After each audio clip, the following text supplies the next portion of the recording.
सभी तैयार हैं? अगर आप सभी तैयार हैं तो चलिए शुरू करते हैं। नमस्कार साथियों, मैं अजय चौधरी आपका भाई आज की सभा में मेरे साथियों आपका बहुत ज्यादा स्वागत करता हूं भैया। जो पिछली सभा करी थी ना हमने क्लास 12 चैप्टर नंबर 7 समाकलन की, उसमें मैंने आपको प्रश्नावली 7 में 5 के कितने कौन से सवाल समझाते थे मेरे साथियों? सवाल नंबर 10 को। तो आज की सभा में सवाल नंबर 11 को समझेंगे और बढ़िया तरह समझेंगे मेरे साथियों। तो अपना ध्यान फालतू बकवास इधर उधर की जगहों से हटाकर मेरे साथियों बोर्ड पर केंद्रित कर दीजिए। तो सवाल नंबर 11 क्या है, चलिए शुरू करते हैं। तो हमारा सवाल नंबर 11 है वो है ये, देखिए सवाल नंबर हमारा 11 क्या है बेटा, वो है समाकलन 5x x plus 1 x square minus 4। तो ये हमारा सवाल नंबर 11। तो मेरे साथियों देखिए इस x स्क्वायर माइनस 4 को हम a स्क्वायर माइनस में b स्क्वायर से क्या लिख सकते हैं, आंशिक विषय। सबसे पहले समझिए क्या लगेगा इसमें लगेगी हमारी इंटीग्रेशन बाय पार्शियल फ्रैक्शन यानी कि आंशिक भिन्न विधि।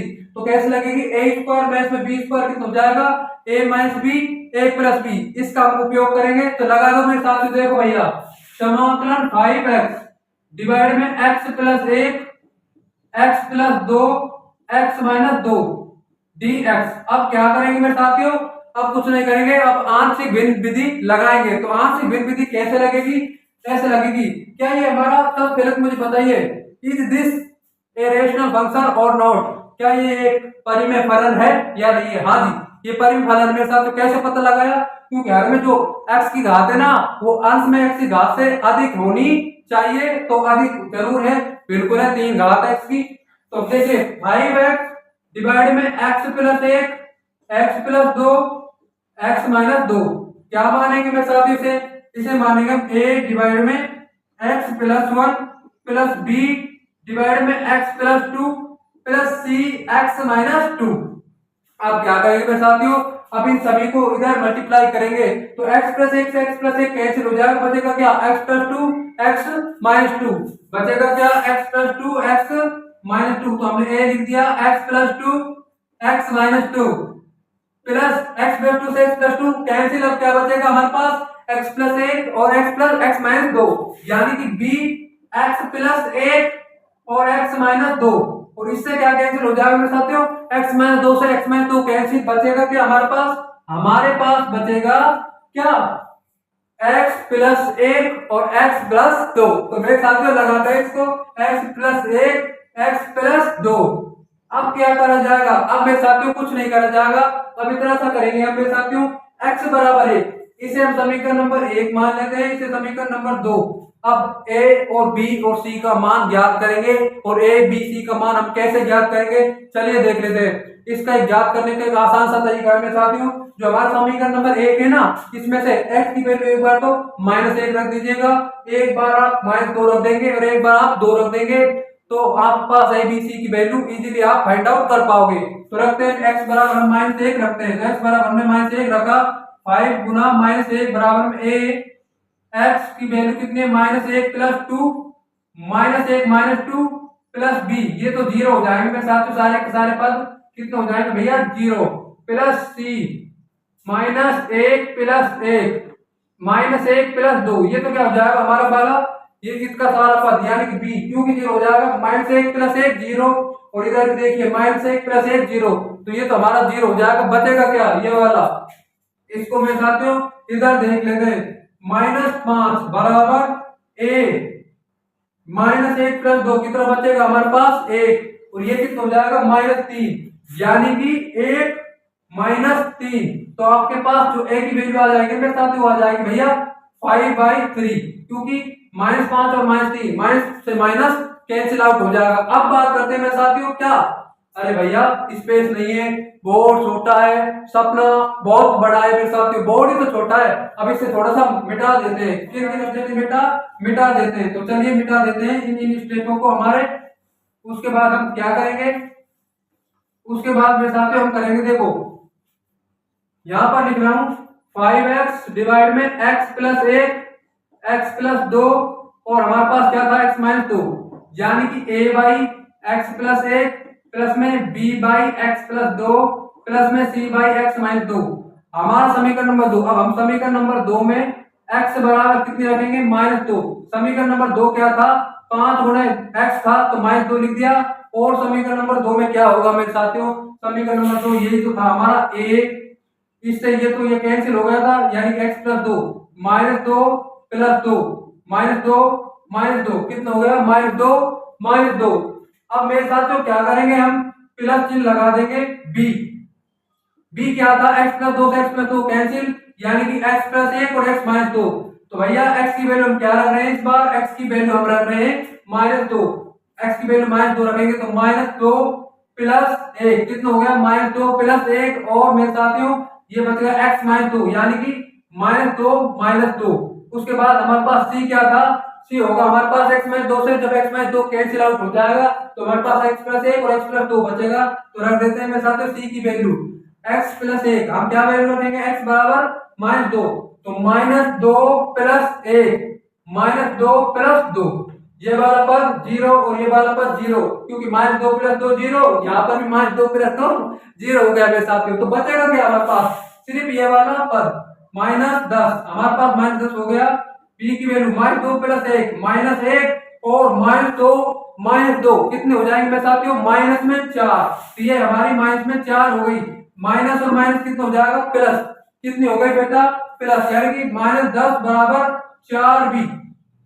तो जो b की वैल्यू आएगी वो आएगी हमारे पास 10/4, 5/2, माइनस में 5/2 आ जाएगी मेरे साथियों। तो b की वैल्यू में हमारे पास आ जाती है। अब हमें केवल c का मान ज्ञात करना है और उसके पश्चात इसका इसमें मान रखेंगे और उसके पश्चात इंटीग्रेशन कर देंगे तो हमारा इंटीग्रेशन आ जाएगा। तो c की वैल्यू क्या कहां से आएगी, x बराबर 2 रखेंगे समीकरण नंबर 2 में। अब जहां पर आपने माइनस 2 रखना है मेरे साथियों, उसके स्थान पर हमें 2 रखना होगा। बहुत छोटा है पर ध्यान लगा के देखिएगा, जरूर समझ में आएगा। 5 गुणे कितना हो गया, 2 बराबर में a कितना, 2 प्लस 2, 2 माइनस 2 प्लस b कितना हो गया, 2 प्लस 1, 2 माइनस 2, ये वाला पद भी 0 और ये वाला पद भी 0। हमारे पास बचेगा कौन सा, c, 2 प्लस 1, 2 प्लस 2 कितना होगा भैया, 2 प्लस 2। जब ये दोनों पद 0 हो जाएंगे तो हमारे पास क्या बचेगा, फिर हमारे पास बचेगा ये 10 बराबर कितना भैया, 2 और 1 3, और ये कितना होगा 4। 4 को जब आप 3 से मल्टीप्लाई करोगे तो आपके पास कितना आ जाएगा मेरे दोस्तों मेरे साथियों, तो हमारे पास आ जाएगा 12, यानी कि 12c कितना आ गया, 12c। अब आपके पास वैल्यू क्या आएगी, आपके पास वैल्यू आएगी बेटा 10/12, और 10/12 कटेगी हमारे पास तो कितनी वैल्यू बच के आ जाएगी, 5/6। किससे काटेंगे हम इसे, 2, 5/6। तो a b c तीनों का मान हमारे पास आ जाता है, a की वैल्यू 5/3 और b की वैल्यू -5/2 और c की वैल्यू 5/6। अब इनको क्या करेंगे मेरे साथियों, अब कुछ नहीं करेंगे, इनका मान हम समीकरण नंबर 1 में रखेंगे। हमने इसे 1 माना था और उसके पश्चात हम समाकलन कर देंगे मेरे साथियों। उसके पश्चात हम क्या कर देंगे भैया, समाकलन। तो अब इन सभी स्टेपों को हम मिटा देते हैं, ए बी सी का मान हम रख देते हैं। क्या कर देते हैं भैया, ए बी सी की वैल्यू हम रख देते हैं। तो ये हमारे पास b की वैल्यू है ये तो, और ये हमारे c के वो a की है। रखो मेरे साथियों, रखिए भैया 5x डिवाइड में x plus 1 x plus 2 x minus 2। अब क्या करेंगे मेरे साथियों, अब a की वैल्यू कितनी है हमारे पास, 5/3, हमने a की वैल्यू 5/3 लिख दी, डिवाइड में x प्लस 1।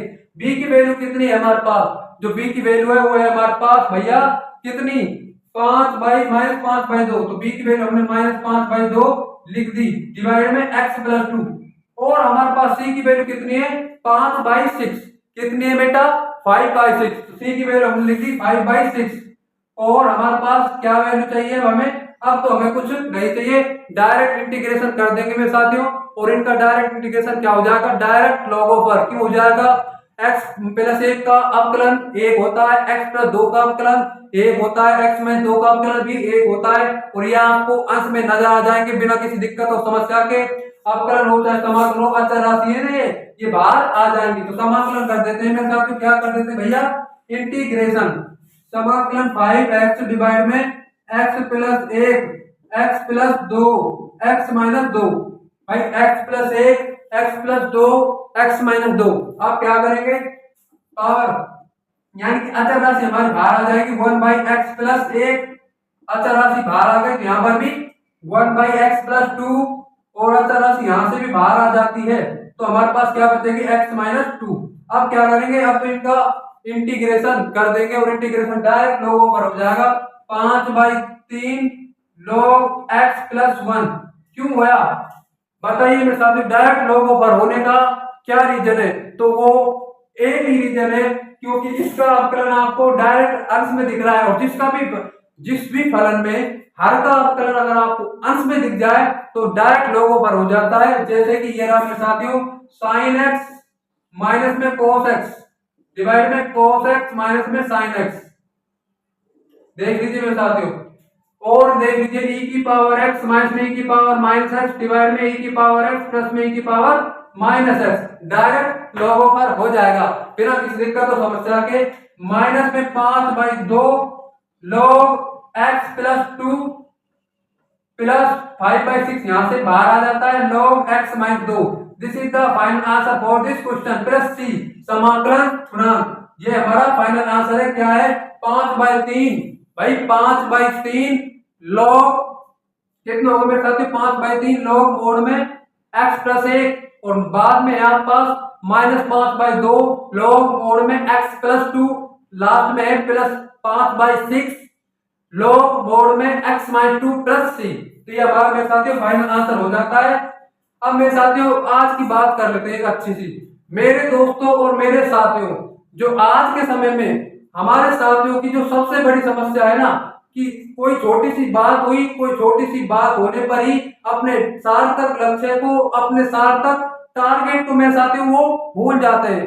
जैसे कि किसी का गहरा प्रेम था किसी से, वो टूट गया लव धोखा डिस्ट्रैक्शन की वजह से मेरे साथियों, वो लव धोखा डिस्ट्रैक्शन में पड़ गया और उसका प्रेम टूट गया मेरे साथियों।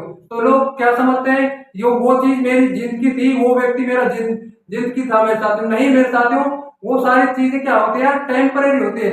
आप उन सारी बेकार तुच्छ टेम्परेरी चीजों के लिए आप अपने सार्थक लक्ष्य को भूल गए, तो क्या आप अपने आप से सवाल करिए मेरे साथियों, क्या आपका लक्ष्य वास्तव में सार्थक था या वो टेम्परेरी चीजें आपके लक्ष्य को समाप्त कर गए मेरे साथियों? नहीं। तो हमें हमारा लक्ष्य हमेशा याद रखना चाहिए, चाहे लव हो चाहे धोखा हो मेरे साथियों, कुछ भी हो जाए ना तो भी हमें अपना लक्ष्य को नहीं भूलना चाहिए। हमेशा अपने काम को ऊपर रखना चाहिए, काम को अपने को प्रायोरिटी देनी चाहिए मेरे साथियों।